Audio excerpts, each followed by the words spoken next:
Welcome to the Play to Win podcast, where we talk about winning in cEDH. I'm Dylan. And I'm Cameron. Today we're talking about partners. Some new partners have been released, shown to the world by Wizards themselves. Previewed, if you will. Monocolored partners are coming to Commander, to us to play. We have seen a couple of them. Baron, the new vampire overlord, is here. I was hoping for something a little bit better, maybe, but he's still very fun and very cool, and he has partner. We're going to talk about him. We're going to talk about some of the other new partners that are coming, some of the new partners that will be coming, and why partners overall is really good in cEDH. Yeah, don't listen to some of the haters out there. Do you want to start by talking about some of these new partners, Dylan? First, let's go over the new partners, the new ones that got printed. I think the first one we can talk about is Sangir, the Dark Baron. It's a 6-mana legendary creature, vampire noble with flying, that says whenever another creature dies, put 2 +1/+1 counters on the Dark Master.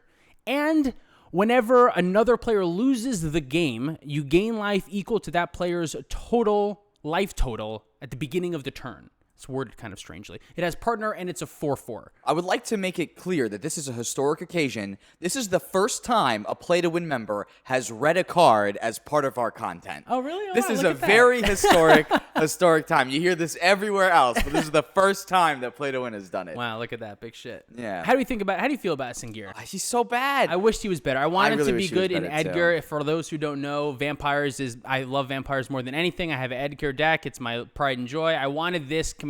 I wanted this card to go in that deck. Doesn't seem like it's there. But having partner is kind of interesting. This is a way for players, I think, to maybe start bridging the gap into cEDH. Like, you want to play a Sultai deck and you want to play Thrasios, but you don't want it to be too good, so you pair it with Sangir or something. Yeah, well, I mean, here's the other thing that I keep forgetting, but they also had to keep the limited set in mind when they designed this. Right, this set is designed to be drafted. Exactly. So having a 6-mana 4/4 flyer in limited is not... It's a great card, but it's not not the end of the breaking world. anyone's balls at the same time. They're keeping that in mind too. I feel like this is not like a cEDH set at the same time either. But I do think that they are officially aware of cEDH. So I think they have thought about these commanders with Timna and Thrasios and other pairings. I think the next one we're going to talk about is a pretty clear indication of that too. And this one actually is one that might see play, maybe even. I'm not sure. I don't think so. It's 5 mana, so probably not. The card is Elena, Kessig, Trapper. It's a legendary creature, human scout with first strike. It's a 4/3, has partner, and you can tap it to add an amount of red mana equal to the greatest power among creatures you control that enter the battlefield this turn. At first, I saw this card and I said, no, this card is stupid, it's bad, That's exactly what I said too. Yeah. I saw that it was an uncommon and I was no longer interested. But then I started thinking, so Silvala, mono green Silvala, is a deck in cEDH that has one half of this effect sort of similarly. Silvala is 3 mana. It adds mana. It costs 1 green mana to tap it and activate it, but then it adds mana equal to the greatest power among creatures you control. And this kind of trades off with 2 things. Number 1, you don't need to put mana into Elena in order to activate her ability. But it is only relevant for creatures that did enter the battlefield this turn. So it is weaker, and it's also more mana. It's 5 mana versus 3, right? But it still has a similar effect. So if you're playing Phyrexian Dreadnought, that's one, right? That's a card. If you cast Phyrexian Dreadnought, and then in response to its leave the battlefield trigger, tap this and add 12 mana, 13 mana, however big Dreadnought is. 12. It's a 12. 12, and you can make a ton of mana. So you can do a similar thing that you would be doing in mono green Silvala. So you may be saying, but then you'd be in red. Why would you want to do that? Well, you can pair it with Thrasios, because Thrasios is a partner. Right. So now you not only add red, but blue to your mono green Silvala deck. Is that any good? I don't know. Maybe not. But maybe yes. Maybe you get to put Silvala in your 99 now. You get to play a pseudo Silvala, a little bit worse. Elena in your command zone, but way better Thrasios also in your command zone. And then you get access to blue, which is the best color for counterspells and stuff. Yeah. So maybe that deck has legs. I know cEDH TV talked about this pairing a little bit. Go watch him talk about it. I kind of got some of these thoughts and ideas from him. But Yeah, I think Elena might actually be a card that we could see in cEDH. I think out of all of the ones that they've spoiled so far, she would definitely be the one that would come up in cEDH the most. Now, Definitely. That one, and then the Prismatic Piper, I would also say, is the next one that we would see the most. No, I don't think so. Prismatic Piper, we can go over real quick, but we're just going to gloss right through that. It's a 5/5. If it's your commander... No, it's not. It's a 5-mana 3/3. Sorry. It's even worse. It's even worse. It's even a 5... worse. Prismatic Piper is a 5-mana legendary creature shapeshifter, 3/3. And if it's your commander, you can choose a color before the game begins, and Prismatic Piper is the chosen color. This is for draft. Again, yeah, this was for draft. This was is not so that for us. everyone could have a commander for draft. If you want it to be cute, you could probably make a Thrasios deck with Prismatic Piper and just name a color in black or whatever you want it to be and pair with Thrasios, and it would probably be pretty good. But you could also pair Thrasios with 2 colors if you wanted to, so that would be better. Or like a good, useful card. Right. And the final one that got printed, that is of these new commanders, is Helena, Kessig Ranger. This one, I believe, is either siblings or lovers, or I'm not sure. Maybe you know the lore. I do not. I just like the game. They're connected somehow, these two. They're Kessig, and they're from Innistrad, and they're both wolf hunt. I was hoping these ones would be like the werewolf ones, like if the werewolf commander finds with partners or something. Especially because it's in the red-green color combo, which Innistrad has always made. Maybe there will be partners werewolves that are like rare versions of these guys or something that are like the wolf, like the werewolf commanders or something. That would be really cool. But either way, Helena is a 4-mana, 3/4 legendary creature, human archer with reach. And it says, whenever another creature enters the battlefield under your control, you may pay 2. When you do, that creature deals damage equal to its power to target creature. So it's a fight. It's a 2-mana fight. It's kind of like a weird, it's like a fight thing. This thing's not very good, I don't think. I love that they just stuck evergreen abilities on these two, just reach, to like first strike, pump just it to up make it, a green. little bit like better. what's green about that as opposed to something else? It's sort of reach, it's green. Well, I will say Helena is an archer, and all archers in the game have true. reach. And it's so kind of that's nice that still this is like when flavorful. the thing comes in, she like shoots a little bow and arrow, except that the damage comes from the creature that enters. So maybe she gives an arrow to her new friends. And like, I think that arrow. she actually fires the creature from the bow. Once the creature comes in, she like takes your little, like you have a little elf. She grabs the fires elf, a kitchen puts it in. finks She's at huge, somebody. actually. She's gigantic.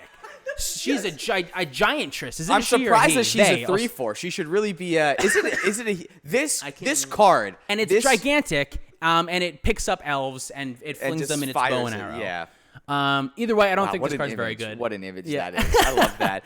No, I don't think that that this card is very good either. It almost reminded me of like if it it almost paired nicely with like a curiosity effect or something. I was thinking like, man, if this was like kind of like a curiosity thing, but it's not really doing that. You have to pay mana. And, well, if you have like any creatures that say when this creature deals damage to another creature, you could do something. So Right, like you could there are going to be some times where paying 2 and being able to fight, not only does something good to your. I mean, you could even pay 2 mana and kill a Phantasmal Image with this set too. Yeah, that's true. So like Phantasmal there Image is seeing more play. some like real niche shit that can go along with this, but at the end of the day, it's an additional 2 mana to all of your creatures to be able to have them come into play and fight something. There's a lot of creatures that come into play and fight something that don't cost any extra mana. Play Wicked Wolf. Yeah, I for think shit's sake, what's if the you wanna new do that. Naeth? Naeth is the new Gruul commander that kind of, if you wanted to do fight type stuff, it would be better. So those are the new ones that have gotten printed so far. Some of them are good, maybe some of them are not so good. But the interesting thing is we're getting monocolor partners are coming to Magic. And we're getting like another 40 or so. Yeah, something crazy like that. So Now, they're not all going to be all-stars. no, probably a lot of them will be relatively bad, but We're going to see probably a lot more commons. Maybe not like a lot, but I would imagine that we're going to have some more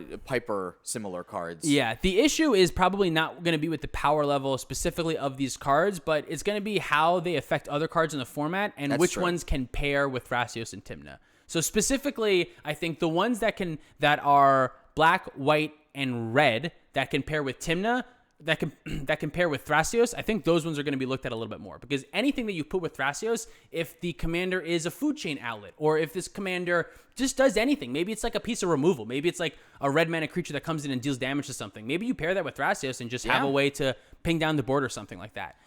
Same thing goes with Tymna, but for blue, green, and red instead. They're just going to be looking for cards that, may still be able to interact. Maybe the same, card that interacts with Food Chain, you can put in a Thrasios version or a Tymna version too. Yeah, exactly. So if you have some type of First Sliver, Ukama type effect that can be an outlet for a Food Chain and work with another good partner pairing, that could be pretty cool.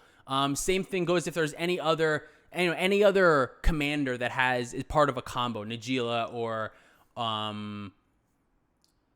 No, I don't fucking know. How many? Get Rock. You know what I There mean? you And go. anything like that. I couldn't think of one either. Anything that's like a combo piece, if it does something with the combo and can pair while adding a third color to Tymna and Thrasios, I think it might be worth considering. It really opens up a lot of avenues for you then too. Yeah. Because it can really pigeonhole you when you are trying to figure out what your 4-color pair is with your commanders. Because if you are trying to go 4-color and play Tymna and then like, I wish I had an example for you off the top of my head. But you know what I mean? There's times where you look at 2 partner commanders and go, hey, I really want to put these together, but I don't get 4 colors out of this. Yeah, exactly. I get a suboptimal 3-color list that isn't really doing what I want it to do this And that's the most powerful thing, I think, about partners. One of the most powerful things is that you get access to 4 colors. 4 colors is a lot of colors. So a lot of the times, some of the other commanders will get slighted because they share a color with Thrasios or Tymna or something. Because why would you split that when you can just add 2 full new colors to your commander, to your pairing? Exactly. And just open up all of your options.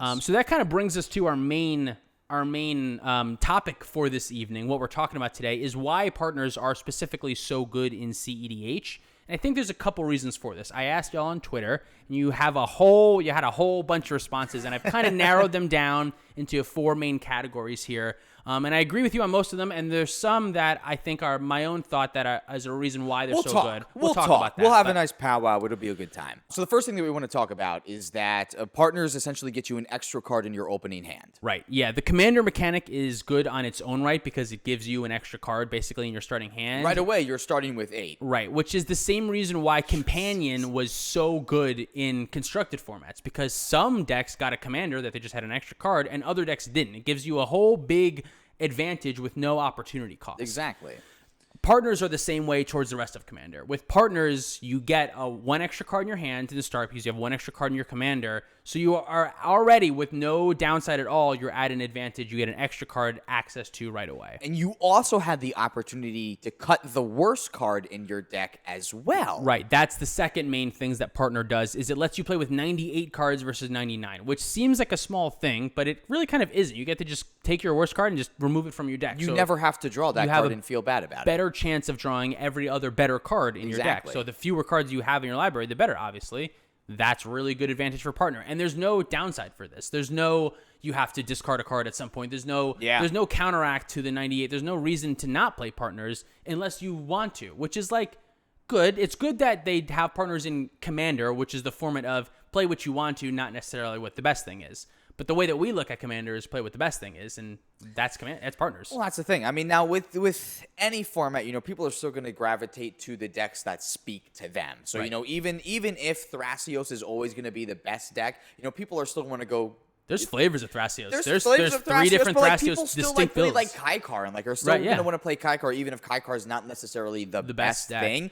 But even in cEDH that exists, right? But the weird thing now is that adding these extra monocolored partners, we're going to be able to play an America Control kind of style deck where you don't necessarily need Kaikar. There's other stuff that you can might give partners like Crom a reason to thrive outside of Tymna decks. Maybe there's a white partner that works with Crom really nicely. That's the thing. Crom is almost there on his own. Crom, I have a theory about why the partners are good. It's because specifically 2 of them are really good. And Crom has yet to exist without Tymna in a meaningful way in cEDH. There's been some Vial Smasher Crom Grixis leagues with Curiosity. I don't think they've seen much traction. I've seen some with Crown and Thrasios too. Right, yeah, like the rug versions, but none of them are on the database, so not like that. They're not real. Yeah, not that that's the reason. Don't judge that. But that's definitely a hallmark point of a deck making the deck when you real. can get yourself onto the database. Right.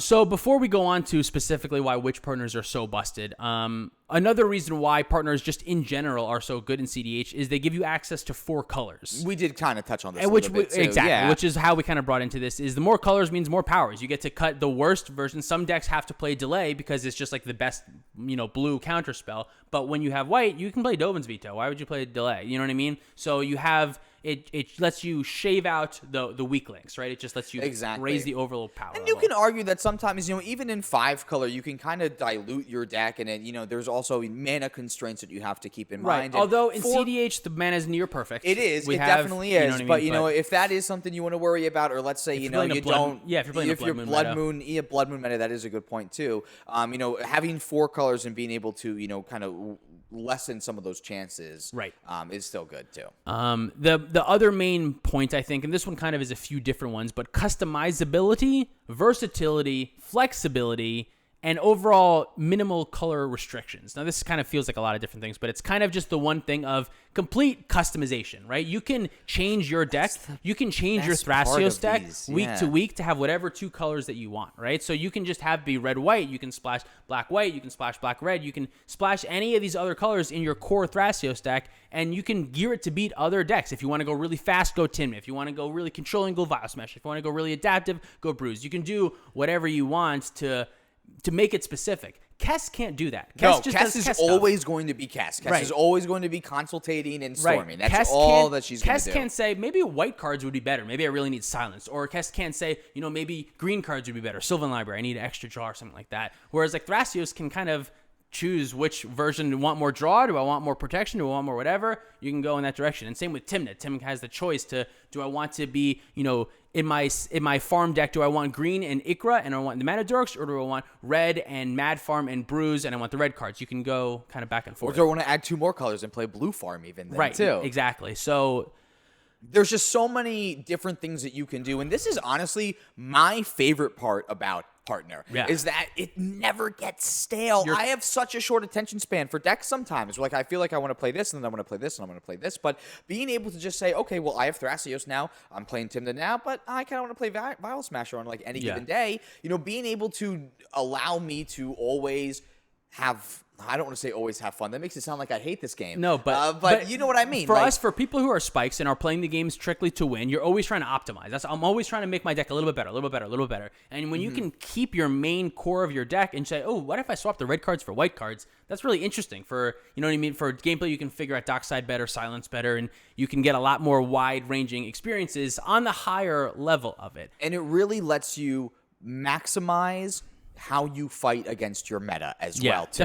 Definitely. I mean, boy, you can really trip them up too. You come in with Thrasios Bruise one week, and then you pop in the next week with a completely different Thrasios build. Man, they're not ready for you. They had their deck tuned to beat your other. Well, maybe not Bruise. No one's tuning their deck to beat a Bruise. Right. Yeah. But they can, if they were thinking about one strategy, now you can come up with the other while keeping your same main shell. You can keep on advancing. And what's nice about this is, as a deck builder, you get to keep on playing the same deck and get better with the same cards and the same strategies. Exactly. Keep on getting better with, we're talking about Thrasios, so you can keep on figuring out, okay, how does the Training Grounds decks works, and then just splash these different colors to try out which versions you want. It gets a lot more range. But the issue with this is what I've kind of written down as the birthing pod argument. The birthing pod argument is that as Magic goes on and more strategies are created, there's a better chance that you can customize a strategy within the partners that exist to fit that new thing. And the other thing too is that it also kind of, and it's not that they're printing a lot of stuff for Commander, but a lot of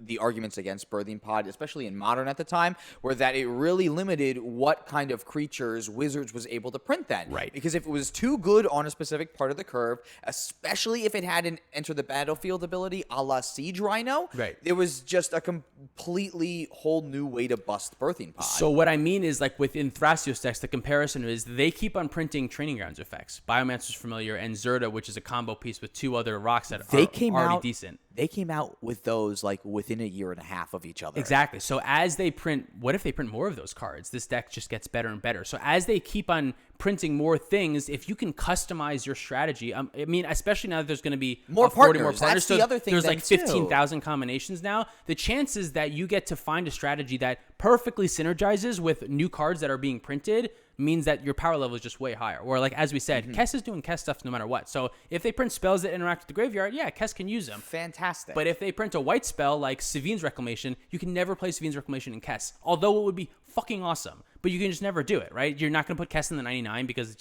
I just don't think it'd just be too derpy and too slow as a card to draw.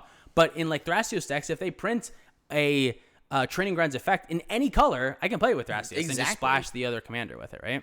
Yeah, so it really does kind of say, it's limiting, but in the same way, also kind of freeing in a strange way, right? Exactly. It makes like a funneling effect where it limits everything real to this one point, and then it kind of expands it as you can make minor tweaks in which little color advantages and switches will help your deck. Yeah, exactly. And again, that goes right back to the whole customizable aspect of it. Right. But then it does beg the question, though.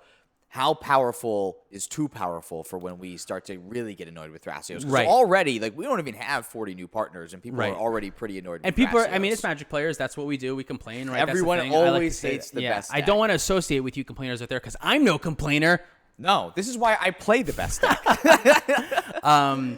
But yeah, it's definitely gonna be interesting. I don't know if these new partners, they're only one color, so I don't know Yeah. if any of them will truly be better than Tymna, Bruise, or Vial Smasher to pair with Thrasios because that you get 4 colors. How can 3 colors be better than 4? But like I said, like we were talking about Food Chain, what if they print a Food Chain outlet that's a black for some reason or Right. green or whatever, in black? If you could play, oh my god, like if you could play a black card that was somehow an outlet with Food Chain, and you can play your Thrasios Black Commander Food Chain deck, the amount of consultation, you can go all in and have the backup plan of Thrasios, that would probably be really good, probably better than Ukama. You could even have your backup plan be the Food Chain plan, Right. and still have like a great Just a blue grindy, green blue-green black shell Thrasios with deck. Thrasios, because Yeah. I mean those colors in particular work so well with Scepter combos. Right. So when you can play like Thrasios and just use infinite mana to draw your entire deck, I mean, Yeah, you even really need Food Chain. So we've been talking about Thrasios a lot in this episode, and I'll get now to the next point of why I truly think commanders are so powerful in cEDH,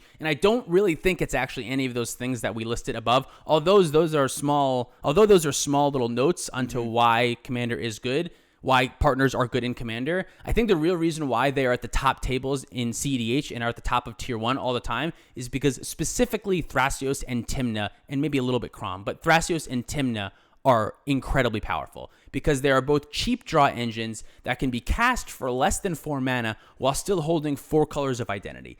And it's specifically those two. It's not any of the other ones. You don't see in any cEDH tables any partner compare. Oh my god, now I can. You don't see any partner pairings in the high tables of cEDH that don't have either Thrasios or Tymna. It's one or the other. It's Thrasios with Tymna, it's Thrasios with Bruise, it's Thrasios with Vial Smasher, it's Tymna with Crom, it's Tymna with Tana even. Tymna with Tana. It's you're pairing with one of these two, with Thrasios or Tymna, because they're just really good. If you think of them as commanders on their own, really, Tymna is a commander that is a black-white card that also says you may play any other 2 colors you want with this commander, and it does this thing that what Tymna does. It doesn't almost matter what the other parts of it does, right? Tymna is just good enough on her own. Thrasios the same way. Thrasios just says this is a blue-green commander that is an infinite mana outlet right there already. Not only that, it's just good as shit on its own. Yeah. But you can play any other 2 colors that you want with it. You know what I mean? All these other commanders that see play in cEDH tables, Vial Smasher and Tana, I don't think Vial Smasher and Tana is very good. Vial Smasher has the nice ability of being able to pair okay with Curiosity Effect. That's the highlight of Vial And if you're playing a Thrasios deck that is very controlling, you want to just pass, draw, go, pass, draw, go, pass, land, go, pass, land, go, pass, Vial Smasher is a decent one to do that. It casts a spell on an opponent's turn, draw a card. Cast a spell on another spell's turn. What did I just mumble through? You can, every interaction point, you can kind of cantrip through and be a decent control deck, and then if you do nothing, activate Thrasios. That's pretty good, right? Tana works pretty well with Tymna because Tana makes tokens. Those tokens can attack with Tymna. And Tana also just gives Tymna the color pairings of red and green, which means you get to play in a nice old Sans Blue Birthing Pod deck. And it makes it so nice because red and green add a lot of great creatures. Especially lately because you get to play Dockside Extortionist with Tymna. Very good, right? That card. And the other 2 commanders, the only ones that see play in cEDH, are Ikra and Bruise. And the only reasons that they do is because they give an opposite color pairing to another commander, right? So Bruise it gets to be played with Thrasios sometimes. I played in Thrasios Advantage Thrasios. I think it's a very good deck, but it allows you to play Zerda in Thrasios decks, right? Exactly. That's all Bruise does. Bruise also works well with Ad Nauseam decks, letting you gain life, as well as Ikra works well with Ad Nauseam decks with Tymna, lets you gain a lot of life. But those 2 commanders are mainly in there for color pairing with Thrasios or just life gain with Ad Nauseam. You always know that when someone is actually casting one of those cards, they are not in the best of situations. Right. Maybe Ikra once in a while if they're trying to gain enough life to do like a big manual Ad Nauseam, but I feel like Ad Nauseam is best before you've gained the life and you just fire one off on turn 2, right? You know what I mean? You still have 40 life that 40 you get to life play with is, at the beginning is of the enough, game. but Ikra does let you pay a whole bunch of life to draw a lot of cards and then gain a life to get yourself out of that hole if you need to, right? That's decent, but it's really, I feel like, more of a fallback plan. Your plan in that deck is Tymna. You're playing his attack with Tymna. Exactly, and get a huge Ad Nauseam off way Right. before you're trying to cast Ikra. Right, yeah, and Ikra is also kind of a weird one because it's one of the few on here that doesn't give two new color identities to either Thrasios or Tymna. It shares a color with Tymna, which is pretty rare to find. And that's kind of what puts Ikra in this weird spot then too, where Ikra's not really the more optimal commander to go with here. If you're going to do that line, you're probably just best pairing Thrasios and Tymna together, and then just doing a Sans Red ad nauseum style deck that way. You don't need the life gain. You can just fire one off on turn 2. Exactly. So we've talked about a lot of reasons why these partners are so powerful, but I think the main takeaway is that I don't necessarily think partners inherently are powerful. Now that's just a fucking blatant lie right there, because they are powerful. We just talked about all the things why they're powerful, but I don't think partners deserve a spot at the top tables of cEDH just because the mechanic is good. Many mechanics are good, and I don't think that partner is good enough to just launch cards into powerful cEDH tables. But specifically, Thrasios and Tymna are really good. So anything that you pair with them is really good. I still always like playing decks where you're able to have a combo piece in the command zone. Right. And what's still nice about Thrasios, though, is that he can still be a combo piece in the command zone, too. And that's Not why any of the other partners have that ability for the most part. Like, they have, a lot of them are good card draw engines, or they might get shipped back from your graveyard, but they're not... an infinite mana with colorless mana outlet right there. With that's colorless, specifically that's the one, is that you can just have a mana vault out and ISO Rev, and that's it. You don't need to worry about repeating the color mana. You don't have to do any of that. It's infinite colorless mana, which is easier than color mana. Significantly. But that's a good segue point into some other partners with commanders that are kind of the fixed version of partners, although those first couple checkboxes that we check, they still do the same things. They give you 1 extra card in your opening hand. They give you 98 cards in your library, but they remove that customization factor that the other commanders have. They're not customizable. They're not interchangeable. They're one with the other, so they're stuck with each other. So the power level is brought down, I think, kind of a lot.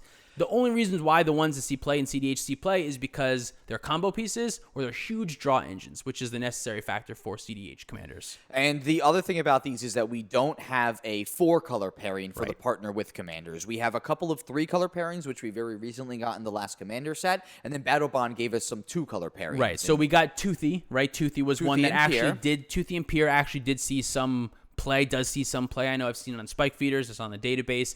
It's an interesting deck. It's a deck. It has cards in it, and it plays Magic. But do I think it's a real cEDH deck? Probably not. I don't think I'd bring it to a tournament. But it does the same thing that so many other blue-green combo decks are doing, which is just get Isochron Scepter combos going, and I think if you storm out. If you want to be in a storm deck, I think just like having Underworld Breach or Yawgmoth Swill is just much better. If you want to be in those colors, like play Kinnan, like play a commander that's actually going to do something when it hits the board. Right. I hate to shit on this deck. If you're listening and you are a Toothy player, I'm so sorry. I don't hate you. I hate your deck. I hate your deck. It just doesn't make any sense. But the new commanders, the new partner with commanders, Ukama is an outlet with food chains. That one does see play.